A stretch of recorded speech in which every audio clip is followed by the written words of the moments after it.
Assalamualaikum warahmatullahi wabarakatuh. Perkenalkan, nama saya Nabila Haditiarius dengan NPM akhir 093. Pada video kali ini, saya akan menjelaskan mengenai analisis ortofotografi. Yang pertama ada standar foto, yaitu untuk analisis hubungan antara kerangka kraniofasial dan kontur wajah jaringan lunak, foto profil dan frontal diambil dalam kondisi standar. Ini dilakukan dengan pasien duduk tegak dalam oklusi kebiasaan dan dengan bibir rileks dan otot mentalis. Persyaratan untuk mendapatkan foto yang sebanding yang dapat dievaluasi dengan pengukuran adalah posisi pasien yang direproduksi. Tampilan fotografi profil dan frontal tersebut dapat diperoleh dengan berbagai cara. Yang pertama, tampilan frontal dan lateral diambil dengan satu kamera seperti yang dijelaskan oleh Simon dengan pasien dalam dua posisi yang berbeda. Kedua, dua foto diambil dengan satu kamera memperoleh aspek yang berbeda dengan menggunakan cermin. Selanjutnya yang ketiga, yaitu pandangan depan dan samping diambil secara bersamaan menggunakan dua kamera menurut Doss Neumann 1987. Selanjutnya, analisis fotografi dalam arah sagital. Analisis lain dari foto lateral didasarkan pada evaluasi divergensi wajah. Kecenderungan antara dua garis referensi berikut dianalisis dari sini. Yang pertama ada garis yang menghubungkan dahi dan batas bibir atas, lalu ada garis yang menghubungkan bibir atas dan pogonion jaringan lunak. Tiga jenis profil berikut ini dibedakan berdasarkan hubungan antara dua garis tersebut. Yang pertama ada straight profile, yaitu dua garis dari garis yang hampir lurus. Lalu ada convex profile, yaitu dua garis referensi membentuk sudut yang menunjukkan penempatan dagu relatif ke belakang atau divergen posterior. Lalu ada concave profile, yang dimana dua garis referensi dari sudut yang menunjukkan perpindahan dagu relatif ke depan atau divergen anterior.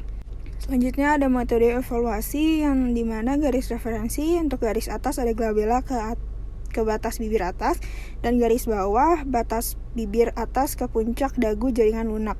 Sudut yang dibentuk oleh dua garis ini divergensi wajah. Selanjutnya ada metode klinikal, yaitu profil cembung menunjukkan hubungan rahang kelas 2 dan profil cekung menunjukkan hubungan rahang kelas 3. Profil jaringan lunak mempengaruhi fisiogonomi tetapi tidak selalu memproyeksikan hubungan anteroposterior dari kerangka struktur yang penyusunnya. Selanjutnya ada analisis fotografi dalam arah frontal. Analisis gambaran frontal penting dalam menilai disproporsi utama dan asimetris wajah pada bidang transversal serta vertikal. Bahkan sedikit rotasi kepala dari bidang film dapat mengakibatkan perbedaan besar antara pola relatif kontur wajah kanan dan kiri.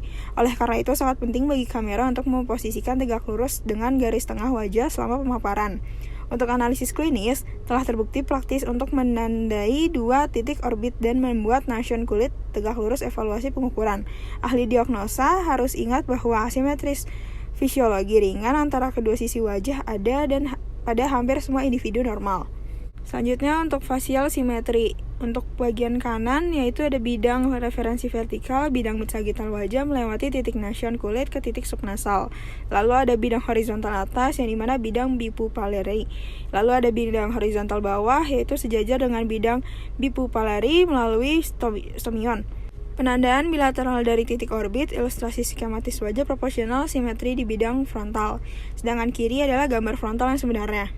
Selanjutnya ada facial asimetri, yaitu bagian kiri pasien berusia 20 tahun dengan perbedaan mencolok kiri kanan pada perkembangan badan mandibula dan sudut mandibula. Perbesarannya relatif sisi kanan dikaitkan dengan hiperplasia atau masseter kanan. Sedangkan foto yang kanan ilustrasi skema evaluasi fotografi. Selanjutnya ada pemeriksaan jaringan lunak. Pada ekstraoral ada dahi, hidung, bibir, dan dagu. Sedangkan intraoral ada lampiran frenal bibir dan pipa, gingiva palatal serta oral mukosa. Profil dipengaruhi oleh bentuk dahi dan hidung dan oleh karena itu menentukan prognosis estetik kasus ortodontik. Untuk morfologi wajah yang harmonis, ketinggian dahi yaitu jarak garis rambut ke glabella harus sepertiga dari seluruh tinggi wajah, dan karena sepanjang sepertiga tengah jarak glabella ke garis subnasal dan lebih rendah ketiga jarak subnasal ke menton. Konfigurasi dahi ditentukan secara genetik dan etnis dan bervariasi menurut usia dan jenis kelamin. Dalam pandangan frontal, dahi dianggap dalam hubungannya dengan lebar zigomatik untuk menggambarkan sempit atau lebar. Kontur dahi lateral bisa datar, menonjol, atau miring. Dalam kasus dengan dahi yang curam, basis gigi lebih prognatik daripada kasus dengan dahi yang datar.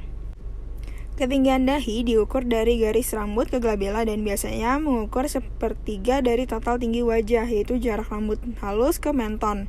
Oleh karena itu, pada orang dewasa setinggi wajah tengah, jarak glabella ke subnasale, dan tinggi wajah bagian bawah subnasale ke menton. Selanjutnya ada bibir. Konfigurasi bibir dapat dinilai dengan kriteria berikut, yaitu panjang, lebar, dan kelengkungan bibir. Dalam situasi seimbang, panjang bibir atas berukuran segitiga, bibir bawah dan dagu 2/3 dari tinggi wajah bagian bawah. Selain itu, panjang bibir atas harus dinilai dalam kaitannya dengan posisi tepi insisal atas. Pengamatan sudut nasolabial dan khususnya lipatan mentolabial menunjukkan tingkat ketegangan bibir. Selain karakteristik etnis, penonjolan bibir dipengaruhi oleh ketebalan jaringan lunak, tonus otot orbicularis oris, dan posisi gigi anterior, dan konfigurasi struktur tulang di bawahnya. Pada pasien dengan disfungsi bibir bawah, bibir atas sering terbalik, pucat, dan kering dibandingkan bibir bawah, namun memiliki sirkulasi darah yang lebih baik dan lembab, dan beberapa kasus terdapat lengkungan pada tepi insisa atas. Selanjutnya ada hubungan bibir vertikal. Dalam situasi seimbang, panjang bibir atas, jarak subnasale ke storion adalah 1/3 dan panjang bibir bawah dan dagu, jarak stomion ke menton adalah 2/3 dari tinggi wajah bagian bawah. Sekian presentasi dari saya. Bila ada salah, mohon maaf. Wassalamualaikum warahmatullahi wabarakatuh.